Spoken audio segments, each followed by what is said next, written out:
गिबियावनो बयखौबो बड' निउस इउटुब चेनेलनि गोदान खौराङाव बरायबाय। नोंथांमोननि थाखाय बे समाव माखासे खौरां लाबोदों। भिडिअखौ जोबजासे नायलांनो दाबाव आरो चेनेलाव गोदानब्ला अन्नानै साबस्क्राइब खालामना बेल आइकनआ अलाव होनानै ला आरो भिडिअखौ लाइक कमेन्ट शेयार खालामनो गुरै खावलायबाय। दानिया फैदो दिनैनि खौराङाव।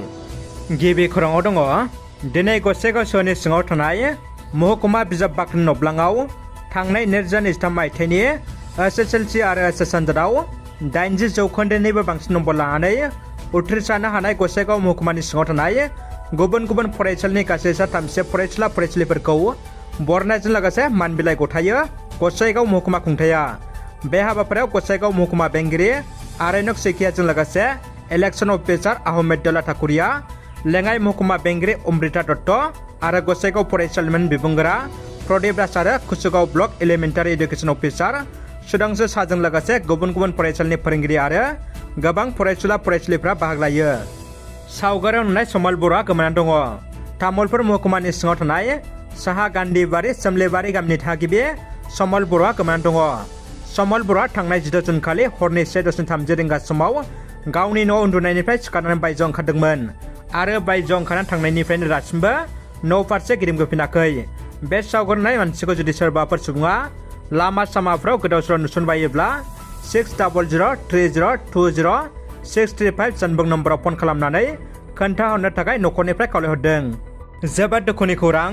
लामानि जाब्रबथायाव आसाम बिधान सभानि प्रिन्सिपाल सेक्रेटारि हेमेन दासनि फिसाज्ला पाबार्ता स्वरूपनि जिउ खहा। करमारानि 37 नं महाराजा लामायाव हरखाब गारिनि सौग्रावलायनाय जाथायाव जायगायावनो पाबार्ता स्वरूपनि जिउ खहा जायो होननानै खौरां मोननाय जादों। गवालपारानि BJP आइजो दैदेनगिरि जनाली नाथनि बुथारनाय केसजों सोमोन्दो थानाय आरोबाव सासे दायनिगिरिखौ पुलिसा हमबाय। BJP दैदेनगिरि जनाली नाथनि बुथारनाय केसजों सोमोन्दो थानाय आरोबाव सासे दायनिगिरिखौ पुलिसा गवालपारानि मार्टियानिफ्राय हमबाय। बे हमजानाय दायनिगिरिखौ आजिबुर रहमान होननानै सिनायथिनो हादों।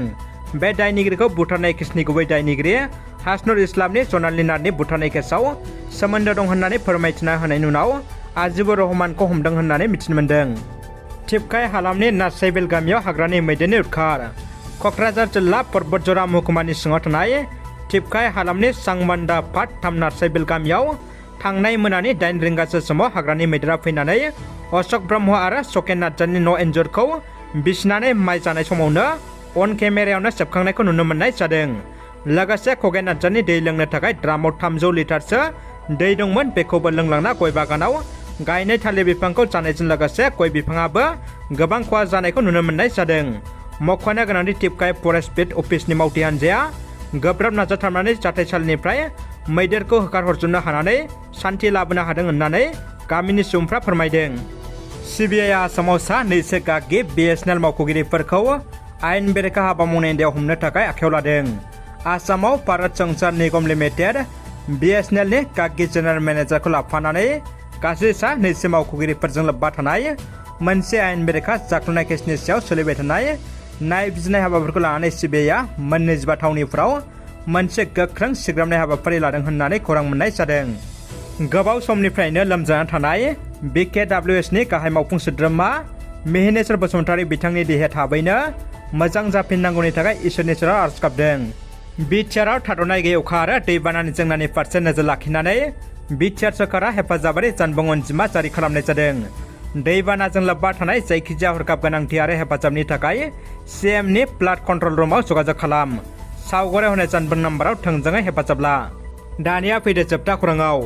बिटिआर ओनसोलनि गंनै 3 खोन्दो जौं ब्लकफोरनि हाथाइफोरनि टेन्डार सोनाया गोजोनै गोजोन जोबलांबाय। क'क्राझार सहरनि बड'फा नोगोराव थानाय बडलेण्ड गेस्ट हाउसआव खुंफुंनाय बिटिआर ओनसोलनि गंब्रै जिल्लानि सिङाव थानाय गंनै 3 खोन्दो जौं ब्लकफोरनि सिङाव थानाय हाथाइफोरनि अपेन टेन्डार सोनाया दिनै गोजोनै खुंफुंजालाङो। मार्केट एन्ड पियार डिपार्टमेन्टनि बानजायना खुंफुंनाय हाथाइफोरनि टेन्डार सोनाया सानजौफुनि 11 रिंगानिफ्राय 2 रिंगासिम खुंफुंजायो। खौरांगिरिनि सिङाव मार्केट एन्ड पियार बिफाननि चेयारमेन MCLA पबित्र कुमार बर'आ फोरमायदि थांनाय बोसोरनिख्रुइ देग्लाय बांसिन रेभिनिउ फैगोन होननानै रोखा बुंथियो। रादाबा एसेनोसै लोगोफोर। रादाबखौ जोबजासे नायनो थाखाय नोंथांमोननिसिम गोजोननाय आरो साबायखर बावबाय। गोजोन्थों।